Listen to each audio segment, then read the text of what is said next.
Okay. Hope everyone is able to see my screen. We will get started now. This is my talk. We are going to today discuss about how do we gain without pain on our microservices journey. That's the talk that we will start now.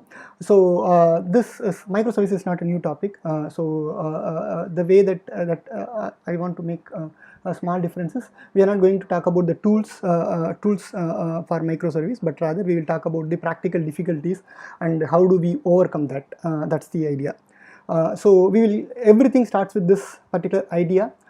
This assumption is there for quite some time that monolithics are bad. So now let us just look at a practical world where we just ask why monolithics are bad. So in fact, this is the inspiration for the talk. So if you look at the results that we get, surprisingly the result starts like it's ordered by the time that it is released. So around 2005 people start talking about monolithics are bad design, and then people say, okay, what is so bad about monolithics, and then they discuss about the bad part of monolithics. And then has monolithic architecture gotten a bad rap? Modular monolithic is dead. That's all fine, but then surprisingly later, just recently, now you see a different statement that says, okay, I just hear that monolithics are future of software, which we consider the past and it is almost done and dusted. Now we consider monolithics are future of software. And why this contradiction comes? Which is better, whether it is monolithic or microservice, or both of them have their own space even in today's trend? That's the idea. To start with, myself, Satish Kumar Tyagarajan. I am basically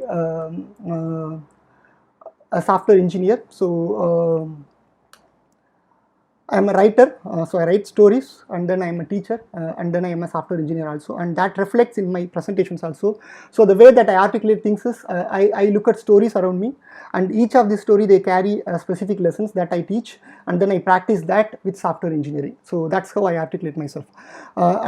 Today we are just going to talk about the story first. So the story that we are going to see, it started some 6 years before when I started getting into this microservices world.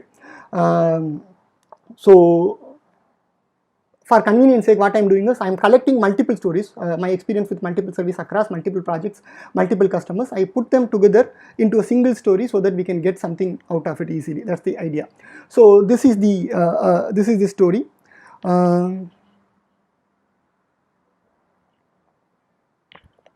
Okay, this is the story.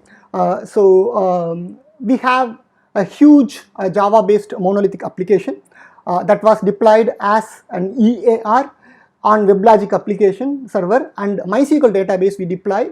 MySQL database is the one that we store the data, and we deploy for our customers. We deploy both as a cloud-based service as well as in-house. So this is the overall problem statement. So we are going to have another story later. So the words that you need to watch out for is the letters that are in bold and the letters that are underlined. Probably they have a connect. That's what we will see later. So now this is a system. This is a legacy system. As you see, it's a black and white kind of a movie. So where there is no color into it. There is inventory. There is sales. There is customer module. There is authorization module. There is recommendations. There are entities, and these are all the modules. And we deploy them to WebSphere, that is application server, and then that in turn connect to MySQL. And now we consider this monolithic is complex. So now we need to watch out for this word also. So monolithic is actually complex, and that is why we think, okay, we want to move away from monolithic to microservice. And we will see during that journey what are the things that we did and the end result. We will compare that end result with what you see currently in this screen. So our journey starts. So whenever someone says monolithic to microservice, there is quite a bit of an article actually. There is a lot of people who talks about monolithic to microservice, and rarely you will find microservice to monolithic also, and I expect it will come in future. There will be more articles come in that area also. So now the journey starts. So we decided, okay, we are going to microservice. Microservice is going to solve all our problems. Now we add a lot of colors to these modules. So we develop each of this as microservices, and now we are giving a liberty to the development team that they can choose their own technology stack, and they can operate as an individual self-organized is a more attractive word. So self-organized teams, distributed teams, remote teams. So now with inventory, they are starting something like this. So they decided, okay, for my inventory service, I think Spring Boot is a good choice as an development platform, and as a database, we will choose MongoDB because inventory is going to be like a master kind of a lookup. So document-based database is ideal for us. Okay, they decided, they developed, and then sales service, the team thinks that we will have lot of calls, and then there will be lot of load and all those stuff. We need something reactive platform, so we decided we will choose Vertex, and we will use MariaDB because we need a lot of transactional support. They decided MariaDB. And later authorization service, they also like Spring Boot, but then they decided Neo4j, as the Neo4j that word suggests, the number one database for connected data, because authorization is going to be hierarchical data and each user will have a hierarchy and then they will be connected, and we will use Neo4j, that's fine. And then the customer service decides that they will also use Spring Boot and they will use ArungoDB. And now the question comes, why do you use ArungoDB? Because ArungoDB is a multi-model database where you don't just store a data like a document DB, you can store even hierarchical data. But now there is a catch. There is already a team which chosen MongoDB, which is basically a document database which is there in your solution stack, and there is a team that has selected Neo4j that provides a hierarchical data. And now ArungoDB is nothing but a document data and hierarchical data. When you have MongoDB plus Neo4j already into the stack, there's no need to choose it, but expect that these kind of problems can come because we have given the liberty to the team to choose their own tech stack, so that sometimes the team might get opinionated, and that's the proof. And later for entities, they wanted to select Node.js because Node.js is simple. For some reasons already we have Spring Boot developers, but that is considered as complex, but they decided with Node.js and they actually chose with MariaDB. They went with MariaDB. And recommendations will have a lot of linked data, and concurrency is a major constraint, so they decided to use Golang as the language and ArungoDB as a database. Okay, so actually the slide is not enough, so that's why I couldn't even put the titles just to save the space, but then the solutions doesn't stop here. And is all this are sufficient for us to get into microservice? No. Microservice itself requires something because you are separating the service. Because of that, one, your monitoring becomes distributed, and now you need a distributed tracing system, and you are bringing in Elasticsearch ELK stack, shortly known as ELK stack, which itself consists 3 different solutions: Elastic, Logstash, and Kibana. And then we choose to use Consul as the service discovery, service mesh, and all those stuff. So that each service can visibility to each other. Okay, that needs, say, a cluster of Consul services, agent, and all those stuff. And then you need Okta or Keycloak, which is your authorization server, because these servers are distributed. You need an IAM, identification authentication management, I think so. So that you need. Okay, that's there. Okay. And then you need Redis because these services has to share the cache, and you need Redis because that's a distributed caching. Okay, after that you need FiendClient. Actually we have some more also. Because of the time constraint, I'm just stopping here, but as you see, a diagram that looked very simple in a black and white era, now in a color era it looks bit complicated. So that's we will see how it become complicated and then why we should not make it complicated later. Now let us look at the different perspectives. Okay, we converted from monolithic to microservice. Okay, we are proud about it, but now let us look at the developer's life before and after. A developer who was working in the legacy system, all he needs to know is just Java and MySQL. That's all the skill set that he needs, and all the tool that he requires is just WebLogic. And when it comes to microservices, now he doesn't even know. At this point in time itself, we have quite a bit of a tools, quite a bit of a languages to learn. We don't know how it is going to end up in future. So it's a growing list. And then from the process perspective, it was simple because it's a single team and they have authority to choose. So Agile or legacy waterfall also will work out. But now you distributed the services and you distributed the teams. Because of that, you need Agile, Scrum, distributed Scrum, distributed remote Agile. Anything that you name with the latest Agile practices, you need to have it. Now the last interesting part. These systems, particularly consider an inventory and sales, they share a functionalities. If an inventory is added, if I'm adding a new item and then I want to sell it in my platform, I need to have I need to have a functionality that cuts across multiple services. Earlier there was only one database, and then simple JDBC transaction will do your transactions. You don't depend on anybody else. But now, because of this microservice, you enter polyglot persistence where your data is clustered between ArongoDB, MongoDB, MySQL, Redis, all this stuff, and you need an accumulator. Even if you have an accumulator, that is helpful for you for read only, but for write transactions you are left with no choice. And even one more point that you need to note down here is, at least as on today, it's a RESTful API that is the communication medium between a service and to another service. REST is by default stateless, and by default it is not fit for transactions, and you need to solve the problem. How do you solve a problem? We will check for how do we solve a distributed transaction with Sagas design pattern, circuit breaker. These systems were not there in our monolithic world, but we are taking them into this just because we move to microservices. So the point to note here is, it's not about monolithic is good or microservice is good. When you move to microservice, you should also expect a challenge, and you should expect your own friends in terms of technology, in terms of process, in terms of team management. You need to upgrade yourself to get into microservice. Now let us look at the tester's perspective.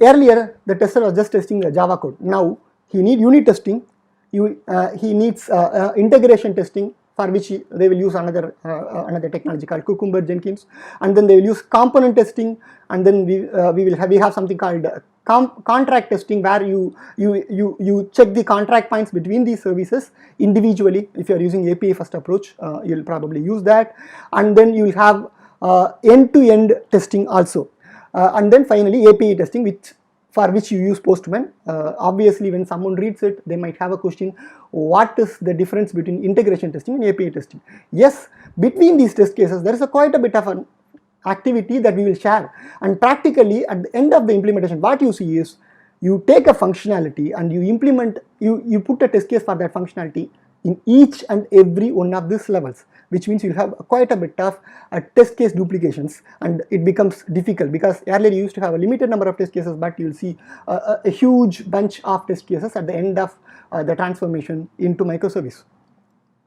And another point that we noticed once we successfully converted into microservice from the architect perspective, now the teams are distributed and they choose different technologies, and the teams operate with different mindset, different skill set.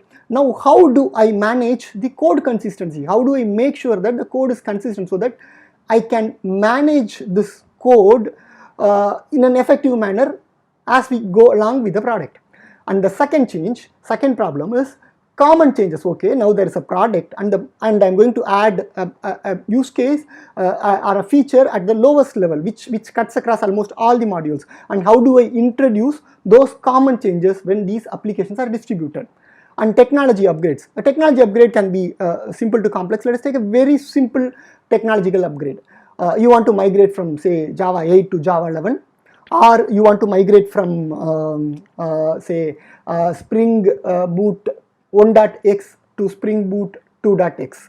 And how do you do that? It's not simple, because it's all distributed and they use different POM files, and you need to change each and every one of them. And the last but the most important thing is, if you watch the recent security vulnerabilities that is found, if you analyze it deeply, most probably this security vulnerability comes because of the service to service communication, and that is highly vulnerable to security.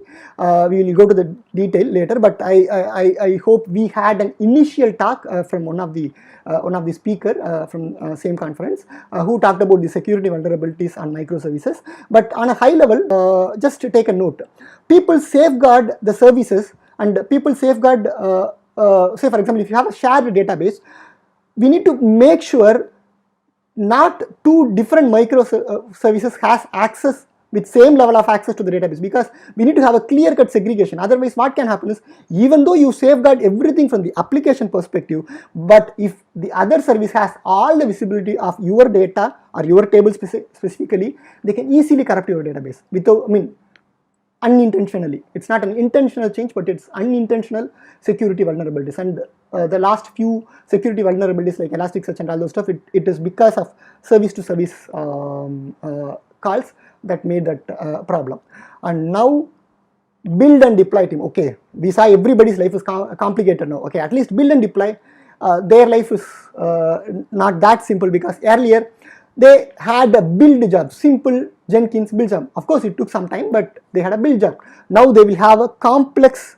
They will have a complex pipeline. They have a complex pipeline where you need to connect between these services. You need to deploy them. And you need to maintain this deployment security, blue-green deployment. All this has to be taken care. So now, if you watch the previous Jenkins instance of when it was a monolithic, and then if you watch with microservice, it look clumsy. You need to write quite a bit of a deployment code. And then I just want to note down two interesting points actually. When I say in our case, for a monolithic application, it was taking 30 minutes. That we consider it's taking quite a bit of time. But at the end of the journey, when we migrated everything, for us to make a full deployment, it takes 2 hours. And then mainly when we did a retrospective, we came across 2 surprising findings. Point number 1: integration test cases. So we need to test this whenever I test a service. I need to test along with other services also. At that point in time, I need to up all the other services also, which I don't know how much time it takes. It depends on service to service, how much of a complexity that they have. Because of that, what happened is our developers started putting wait time. Say for example, wait for 30 seconds and then execute the test case. That's fine. 30 seconds is a smaller number, but the problem is this 30 seconds wait time was added to each and every test case. It is not in a group level test case. Because of that, what happens is, as you grow with test cases, you add more and more test cases, the time will keep expanding. But actually the way that we need to do is, if you want to do an integration test case, make sure your dependent services are up and running well before you start your test cases. In that case, all that you do is you just execute the test case. That's one mistake. And the second mistake is even more interesting. We had some process people who are like very strict about what is a microservice, what are all the things that makes a microservice. They consider all that. So they made a standard for some reasons that if you want to do a proper testing, your Java application has to be put inside a Docker, and then you need to test from that Docker image only. On high level, it looks very straightforward, it looks very simple, but actually it makes it quite a bit complicated. Now just think about our pipeline. Now I want to, you take latest version, you compile, you check for code quality, and then you package it, and then once you package it, you have a jar file, and now you are packaging it in a Linux machine. You have a Jenkins which is running on Java, which has a Linux machine, say for example Ubuntu. Now all that we are going to do is, now we take this jar file, create a Docker image out of an Ubuntu OS, and then copy our Java into this Docker, and then install Java, whichever version that we want to, inside that VM, and then run it. Now the question is, what is the difference that it is going to make in terms of a purity when you can run from your local machine where Jenkins is running? That itself is a Ubuntu machine. You have Java, you can execute your Java file locally itself. And what is happening now is, we are taking that image. It doesn't stop there. You make an image, upload this image to your Docker Hub, download the image from Docker Hub, because we are testing in an actual manner. That's what we need to consider it. And then we execute the test case. The problem is, first of all, this upload and download is not required. You don't need to create the Docker image, because you locally have Ubuntu and locally have Java, so you can directly try it. So these kind of complexities can be avoided if we just look at purpose first, process next. So we need to keep a purpose first. What are we trying to do? How do we make it simple? Okay, we made it microservice, there are a lot of services, but with that limitation, how do we make it simple? And that's an important factor. Now we looked into all this people's story, but the most important person that we left now is our customer. In a monolithic world, our customer just had 3 machines, 3 licenses: WebLogic machine, a Java license, and then you just had MySQL database. In fact, it's just 2 machines. And now with all the microservices that we have, with the list of databases, list of this decorators like service mesh, distributed tracing and all those stuff, when we say our customer, when we give our customer the bill for him, it's quite a bit of licenses, quite a bit of nodes. He needs to buy all that to execute the same business. He doesn't get anything from the business perspective. It's the same feature that we are going to give, but in a new technology world, we are going to give it with much bigger bill. So how do we solve this problem? Okay, now maybe for the audience it might look as if like I'm more towards monolithic, but now let us come to the good part of it. Are we totally against this microservice? No. The only point is, go to microservice, but go when required, do what is required. That's the idea. So now these are all the achievements that we had, but because of these experiences that I had, somehow I feel whenever someone says monolithic to microservice journey, the things that comes to my mind is, it's nothing but going from a complex software to complicated software, and that's what I can relate to. I have my own reasons for that. But then, is microservices is that bad? No. Two articles out of the lot of articles that we have in the internet. If I say the most favorite articles for me is these two. The one is deconstructing monolithic by someone from Shopify, and they explained how Shopify started with a monolithic application and slowly they migrated to microservice. And then another one is by my junior. So he had an article in Medium.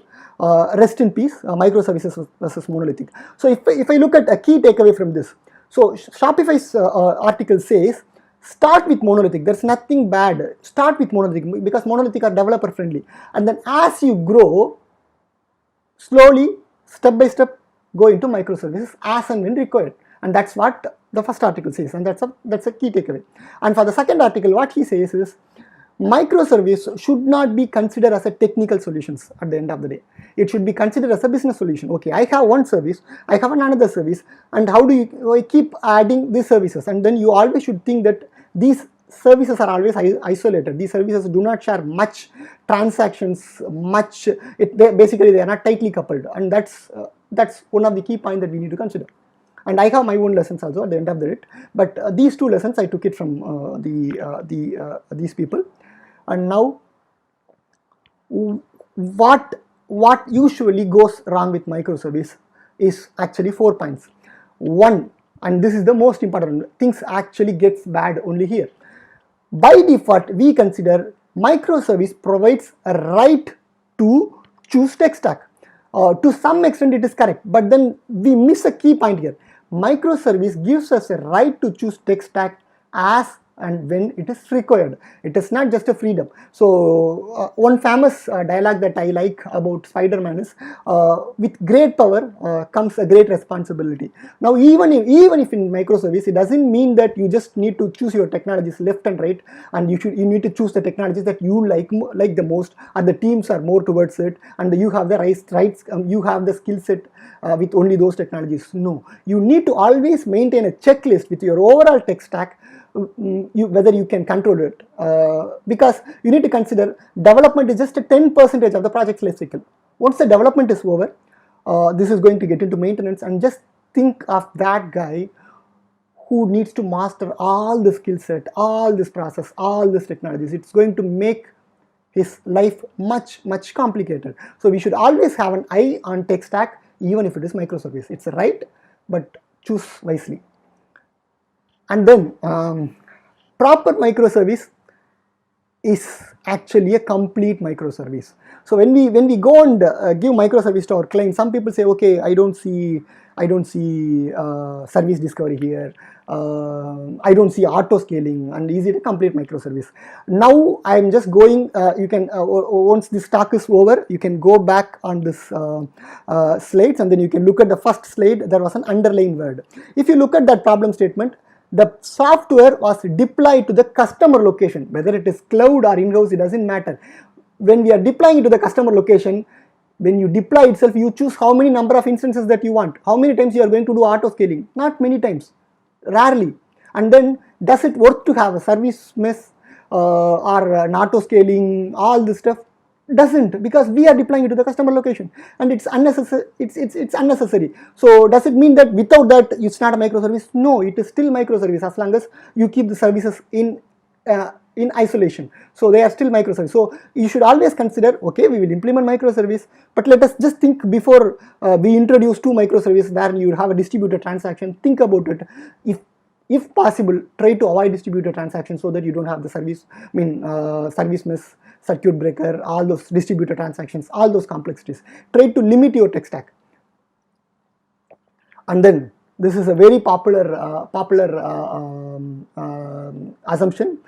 People consider microservice is going to solve all my problems. Okay, because when you get into the architecture discussions with client and then fellow architects and all those stuff, whenever we talk about problems like scalability, microservice will solve it.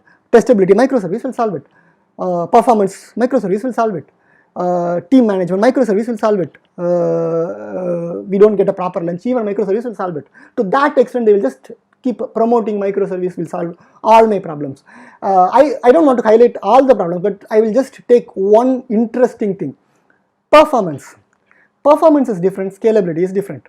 If you consider going into microservice is solve your performance problem, probably you are wrong, because in an earlier world, your code stayed together. If it is Java, it is going to be Java, and they are going to talk to each other in Java. If it is .NET, it is going to be .NET. But now you have two services, and these services talk to each other only through REST. Now consider REST is a text-based protocol. Now what happens? The service number one, if it is Java, it has to convert that Java output into text-based, basically JSON, and then that it sends over the wire. And then on the receiving end, you need to get this text, parse it, and then get into Java and then do your tasks. So this is happening for each and every one of your calls whenever you talk to each and every service, whenever you make a service to service communication. This will obviously slow our application. It's not a magic that application will become faster, because this marshalling and unmarshalling that you do over the REST APIs is unnecessary stuff which never existed in a previous world. So this is going to slow you down. So whenever you have these kind of call, think before you implement. And also your development problems will add, because of these two microservices, you need to have an additional effort to create fiend clients. You need to write client from each and every one of your service. That's an additional overhead that you need to take care of. Okay, now in some of the articles we see, okay, when we talk about great achievements that we did with microservices, people say, okay, we actually started with 2 microservices and we ended up creating 20 plus, 200 plus, all this. But that increasing the number is not good. In fact, it is bad. You need to always have the control on your microservices. It's not like you can just keep adding because you can add it. You need to always make sure every time you introduce a microservice, it has its own meaning, it has its own space. N plus 1 microservice is not greater than n number of microservices. And it is not, we can't be proud when we add a new microservice. We need to be very, very cautious. It's actually the reverse. Okay, now with that, we will come to another problem statement. So now between these two stories, the bold letters that you see is the solutions that we have, and the underlying text that you see is the problem. Okay, watch out for the problem again, so that the solution is for the problem. So now this is the problem that our customer gave. So our customer is basically a small, he's not a big corporate, he's a small guy, and he has a very limited budget, and he has made an vehicle travel booking site. And then he has as part of this travel booking site, he has this vehicle tracking system that stores the location data. Every vehicle stream its data to a MySQL table. For some reason he chose with MySQL, and then as the time goes, application becomes slow, and that's a problem that you see. And he cannot, to add to that problem, he cannot delete, because whenever he tries to delete the old data, it gets stuck. Ultimately, for tracking, he needs only maximum, say for example, 2 weeks of data, but he cannot delete the previous data, because whenever he tried to issue a delete query to MySQL, application gets stuck. And now he's afraid as the time goes, the system will stop working very soon. And then that's the time that he comes to us, okay, solve the problem.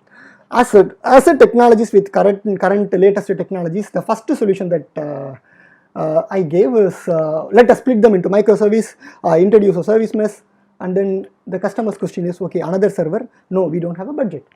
Okay, that solution is rejected. Okay, then we will think about the next one. MySQL for streaming data, really, because MySQL is a relational database, it's not good for streaming data, so we suggest, okay, let us use Elasticsearch. But then the problem is, Elasticsearch needs a cluster which needs bear at least the minimum 3 machines, where one has to be master, 2 data nodes has to be there, and that's also rejected because 3 more server has to be added because it's a poor guy. Then okay, we gave another solution. Let us get into reactive API, where we will make it faster. We will use this reactive Spring, Vertex, all the solutions, so that we will make it faster. And now his answer is, I don't have developers with those skill sets, and I can't make a code change.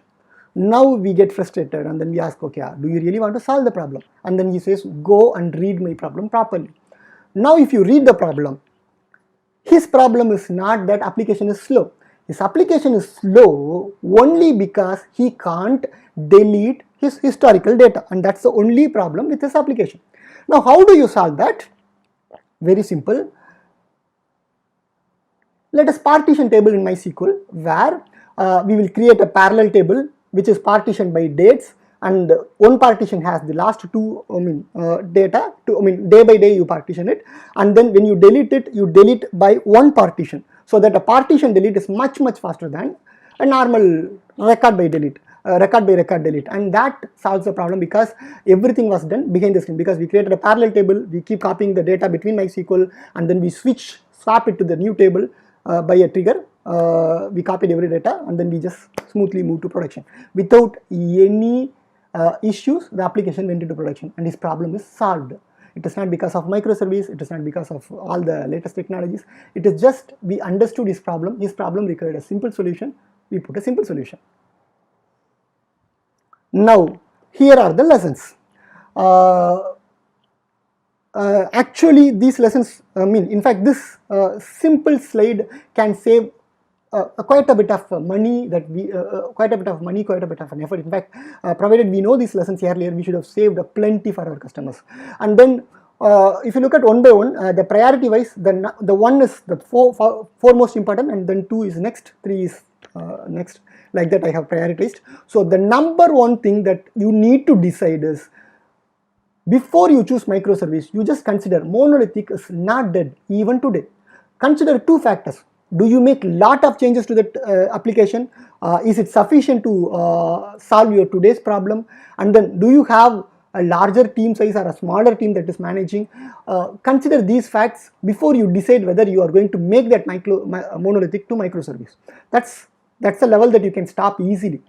The second thing is, consider this seriously.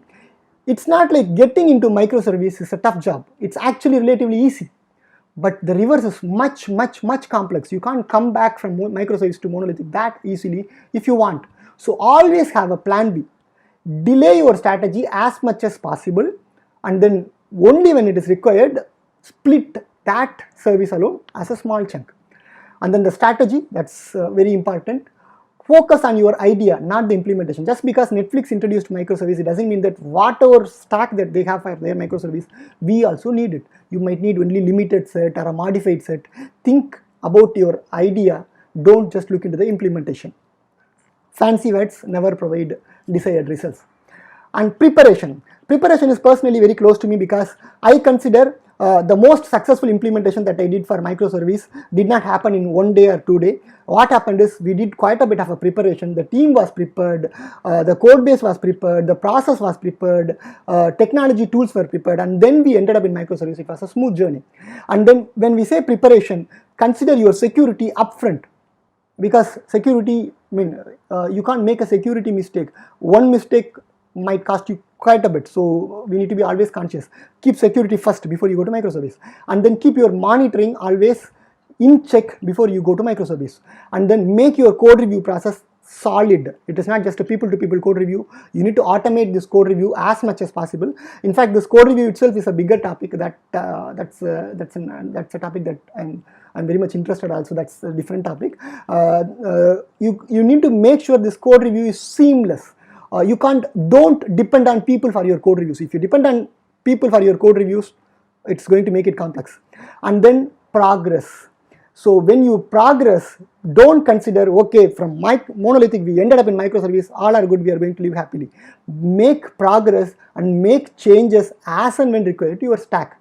Don't keep your microservice stack that you used earlier even today, because for example we had Hystrix and all those things earlier for circuit breaker, and then we had Netflix specific API gateway. Now it is not there because Spring itself provides and cloud gateway. So these things keep changing every time. The tools keep changing. Make sure you also upgrade to that. That's an important part that you need to consider. Okay, we will go to the. In fact, for sometimes even set of lessons are complex. So I want to consolidate all that we learned into a single line that makes this lessons even more concrete. So before we go there, I'll just show a small demo because no talk is complete without a demo. So now if you look at it, we have these microservices. So I have a comment application and I have this user application. Now if you look at it, this technique that I have used is popularly known as modular monolithic. So the point that you need to notice is each of this thing that you see as a service is an individual service, but they are not created separately. I don't have a different repo. All that I have is I have a single repo, and then within which I start this. So now the beauty is with which you have a parent POM. So for example, you want to upgrade from Spring 2.5 to 2.6 or something like that. You can upgrade directly without any problem because all the microservices derive from that.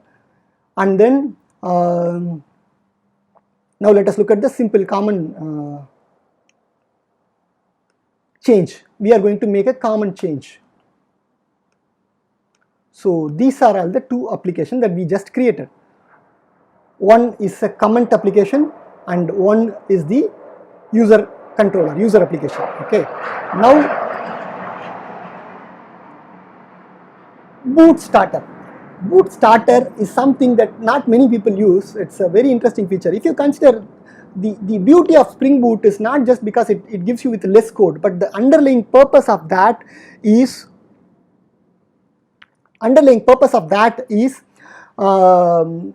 it gives you a flexible foundation where you can keep your reusable code in a same way. Say for example, Spring Boot gives everything as an auto configuration, right? You can utilize that feature also. For example, Swagger. Swagger is a behavior that I want to give it for each and every one of our service, because as you see, these two are Swagger UI, and then you need quite a bit of a Swagger configuration, and I don't want to have a duplicate between these configurations. So now I'm going to make a common change. Say for example, that common change happens here in Swagger, and now you want this common change to reflect to each one of these services. Now if you see, I have enabled a dev tool, so it will automatically reload, and then we have a user application. Altogether it's a different application, and then we have a comment application which is also running differently in a different port. Now I'm going to check my service. You see the common change, and you see the common change without disturbing the services.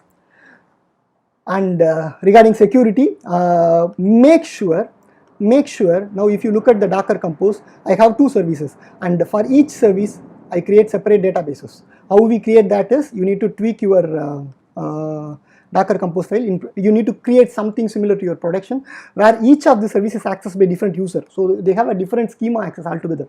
They cannot see each other's data. And how do we do that is with multiple databases. So for each service I create a different user, different database, different password, so that no one has visibility to other data. And that's how you can safeguard your microservices from conflicting from database perspective.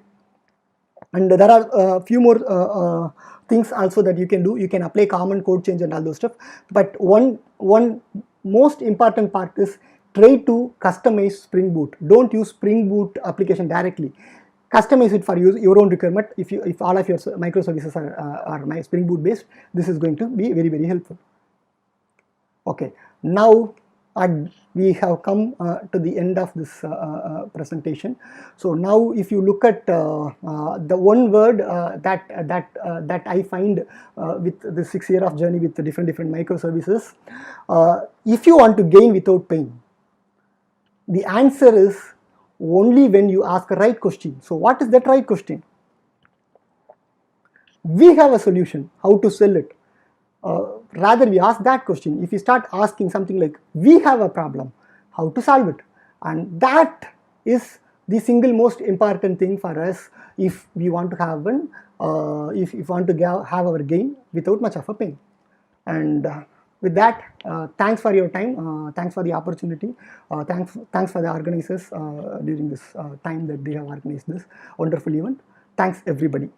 Please raise any questions that you have. I'm more than happy to answer.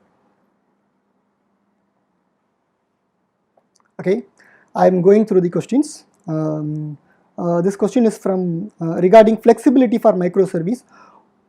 Owner team to choose technologies. How flexible should you be here? If technologies are completely different. Okay, very interesting thing. It's not like you can't use it, but the point that we are trying to make here is use it wisely, because just consider, it's not going to stop once you develop the software, right? It is going to be maintained by somebody. So if you keep adding more technologies, you are going to need more support engineers, more bigger team size. So that's why the idea is to choose wisely. It's not like you need to stop doing it, but think before you do adding more technology stack.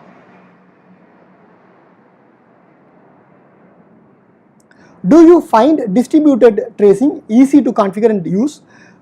Actually, of course, because of the popularity of these microservices, these tools, be it distributed tracing or IAM, service discovery, you have new providers, disruptive technologies coming in. They are so helpful. Yes, they are so helpful. But then, if you ask, if you can avoid distributed tracing and then you can have distributed tracing, then you can better avoid distributed tracing. But if you have distributed tracing, nowadays it's much easier to configure and use. There's no problem, but you need to just practice it. So to practice distributed tracing, what you can do is start with just 2 microservices, test your distributed tracing, monitoring, security and all those stuff with minimum microservices, and then you keep adding more microservices.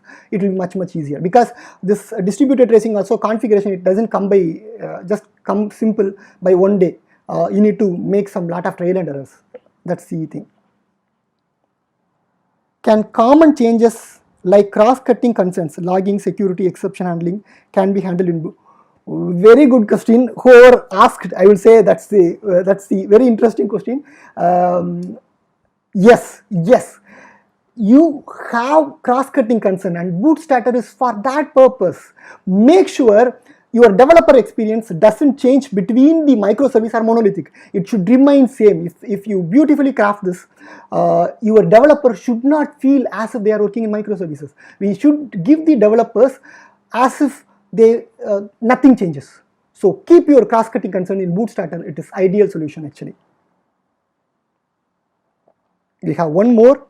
What you should recommend for Scratch product with 2 developers? I believe monolithic will be the right answer with different service module, like what you showed during the demo. Okay, this is slightly a detailed thing. What you can do is make a modular monolithic. When I say modular monolithic, if it is Java, let us consider it is going to be Java and Spring. Make different Maven modules, and then in these modules you keep your web services. Make them together as a single jar, deploy it, because in the initial phase your deployment has to be simple. Even though you deploy as a single jar, indirectly they are safeguarded from each other because of Maven related checks. Now they are very safe. So basically the strategy is, don't get into microservice, but keep your project microservice ready, because by making clear-cut isolations, one service, another service, a typical example is, I'll just show my case. Say for example, I have this comment service, I have this tracker service, I have this user service. They all are developed together. and then they make one single jar, and then single jar also can be deployed. But later when I find, I can easily take one service after another service. So it's always better, if you to be precise, make microservice ready, start microservice ready. Modular monolithic is the correct approach for that.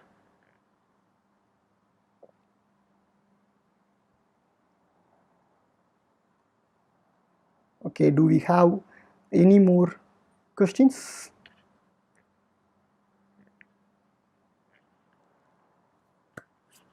Okay, thanks for your time, thanks for the opportunity again.